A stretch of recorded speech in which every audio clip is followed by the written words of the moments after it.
Welcome to the Wise Owl Knits podcast. I'm your host, Cheryl Beckrich, and I am the designer at Wise Owl Knits. I do this podcast every once in a while. I tried to do it every week, but that doesn't really seem to work for me. So my goal is every 2 weeks, but I'm not quite there yet now. But I just want to let you know a little bit about my design process and other things that I'm working on, and a little bit of my private life too. So today I am wearing the Soldotna by Caitlin Hunter, and this is a sweater that I made. It was pretty popular at the time that I made it, and probably a few years before that. I'm always a little late at getting to the popular items. But I was getting ready to go on an epic vacation with my sister and niece, and we were taking my sister's camper and driving up north and across the northern part of the United States. We visited 17 or 18 national parks and drove about 9,000 miles in 5 weeks. So I knew there was going to be a lot of knitting time in the car, and I wanted to take something that didn't take up a lot of space but would provide me a lot of knitting fun. So I gathered together some sport weight yarns. There was a yarn shop in town actually that was having a going out of business sale, which I always hate to see, but I was able to get many of these yarns there, and the turquoise was something that I had in my stash already. So I knit this sweater completely, finished it on the epic vacation. And like I said, I wanted to make it just because I thought it was really cute, and it was very popular, but it's also very cropped, and I didn't think I would actually wear it. But I do. I wear it over dresses. This is a long flowy shirt, so I've got jeans on too, but I wear it with this. And it's one of the few things from other designers that I've actually knit, just because, not that I don't want to, because I see a lot out there that I'd love to knit, but I just don't always have time to do it. And this trip gave me that time, and gave me something that if I was working on one of my own designs, I might have had to concentrate and think about things a little bit more along the way. But with this one, I could follow the pattern, and she's got great charts, and I could just knit and relax and enjoy the trip. So this is the Soldotna by Caitlin Hunter. What have I been working on? I have been working on a couple of colorwork sweaters that are works in progress, but also designs in progress. So I'm not quite ready to share either of those with you now. So that's been the main thing that I've been working on since the last podcast. But I've also been working on my Cozy Memories blanket. And this is something that I'm using scrap yarn from sock yarn, from socks that I've made on my circular sock machine. And it's a great project to work on when I might be too tired to knit something a little more complicated, or I just want to grab something because we're going to be driving around town doing errands. I'll work on this Cozy Memory blanket, and I'm making 4x4 squares. Like here's one. I've got 3 completed, and working on the 4th, and I'll probably do at least 16, maybe 24, and then I will put them all together, and I'm not sure how I'm going to do that yet, but my latest thought is that I will knit some black garter stitch on each side of, I'm going to put together rows and then sew the rows together. So first of all, I would put a black border here and a black border here, and then put these two together so with a black border. once I've got the width of those together, then I'll do a black border all across all of those squares for the bottom, and then just build from there. I could start on that now, but I'm gonna hold off until I have all of my squares, or most of my squares, just because I may want to move them around a little bit depending on the colors in each one. And you know, there are so many colors, there's not gonna be anything that really goes together. It will become a neutral just because there are so many different colors. But I don't want to put things that are too similar right next to each other too. So consequently, I'm going to wait until the end and then decide where each piece goes, and then start knitting them together with borders. So that's my Cozy Memories blanket. The other thing that I haven't started yet, but I did pull out the yarn for this morning, I'm going to make a couple of pairs of socks for my husband. He went to Meijer last week to buy some socks. I was like, I can make you some socks. He needs some dress socks for work. I'm all out of black, but this is kind of a dark charcoal, and it's Regia. So I'll get a pair of socks out of each of these. So that'll be 2 pairs of socks for him. And he really does like to have black, so I may order some more black yarn, or I'll just make him some more bright socks and he won't be able to wear them to work. Or he could wear them to work, he just would not wear them to work. So those are the things that I'm working on. Excuse me. Okay. My next design up is the Grapevine Sweater, and mine is all knit. I'll insert a picture of that right here, right there. I think I'll put it right there.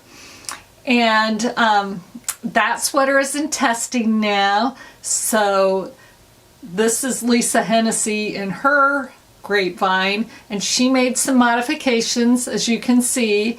She lives in Grapevine, Texas, so she made hers short sleeve. She also made it out of bamboo yarn, and she wanted to be the tester that made some modifications to make the pattern just a little bit simpler. So she left off the bobbles, and once the pattern comes out, I'll share with you exactly what she did.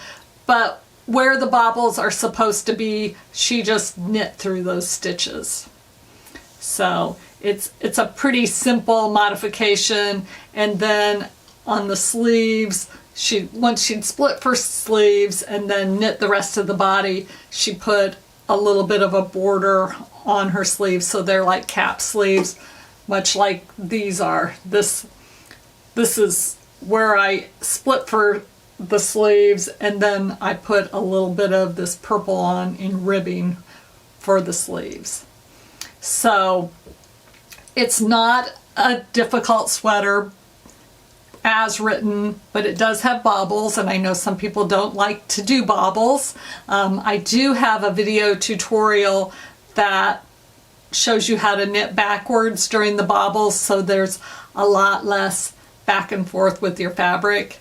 And that's the way I like to do bobbles, and I think it's just a nice time saver, and it also is just easier on your hands. There's not as much switching. You don't have to worry about your yarn getting tangled up when you're going back and forth between the right side and the wrong side. So I'll put a link to the video tutorial on that too. This sweater will be out and will be available by the beginning of September, maybe a little bit sooner than that.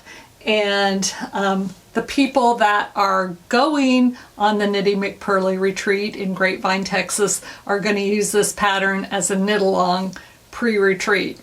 Anybody else who wants to knit it too is very, very welcome.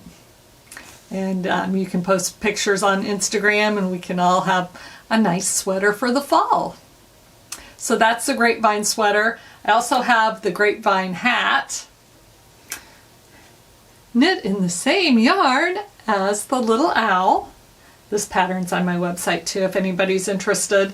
So the Grapevine hat pattern will come out at the same time as the Grapevine sweater. So if anybody wants to knit along with this and do something a little bit smaller, that's great too. We'd love to have you doing that.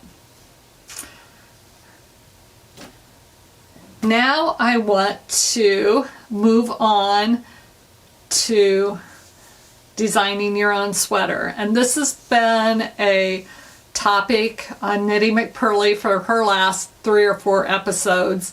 And she is knitting a sweater based on a sweatshirt that she had purchased. And it's kind of a wider sweatshirt, kind of like the boxy sweaters that are out there, with, you know, drop shoulders and kind of a tighter sleeve and a shorter sleeve, because the sweatshirt or sweater itself comes out to your mid-arm. And hers is a little bit, the sweatshirt that she purchased is a little bit cropped, and I think it has a split hem. So she is designing a sweater based on the dimensions of that sweatshirt because she really likes how it looks on her and she likes the fit. And so she's explaining how to knit swatches and get your gauge so that you know how much to cast on, and she's got the shoulder measurements and of course the neck measurements and the length too. You don't so much have to worry about the bust because it's oversized and, you know, comes out here.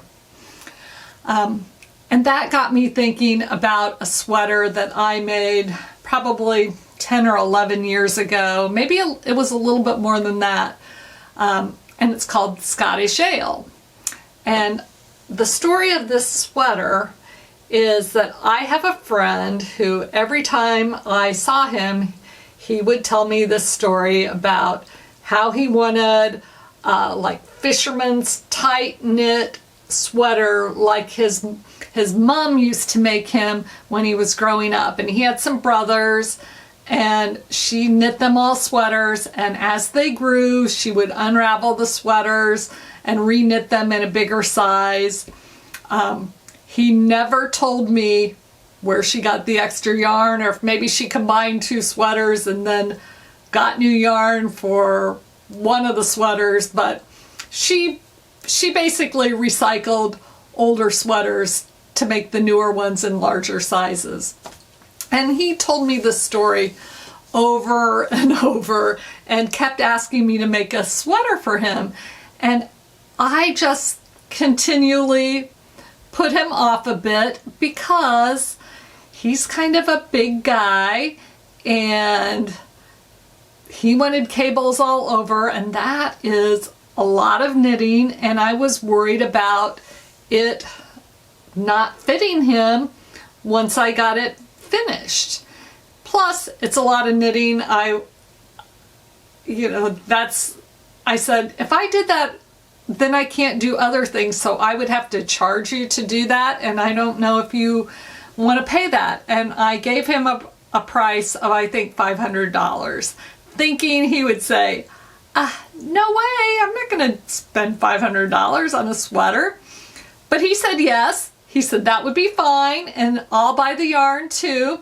So I ended up asking him to give me something of his that he wore all the time, and he wanted to wear this sweater over like outerwear because he works construction like a general contractor, and he was outside a lot, and he wanted something warm and a little waterproof that he could wear all the time.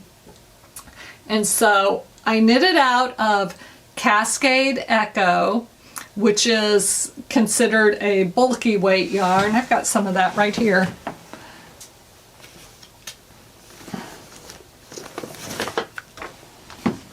This is not the color that I use. It comes in 200 gram skeins, and it's really kind of like an Aran weight yarn. So I used this yarn and size 7 needles and swatched I kind of designed it out and has, I think, 5 different cable patterns on it. So I swatched all of those cable patterns, and it has moss stitch on the side, and I swatched that, and I measured a fleece jacket that he gave me that he said, this fits me good. It's the sleeves are the right length, the length of the fleece where it comes down to my hips is just where I like it. Because the neck fits good.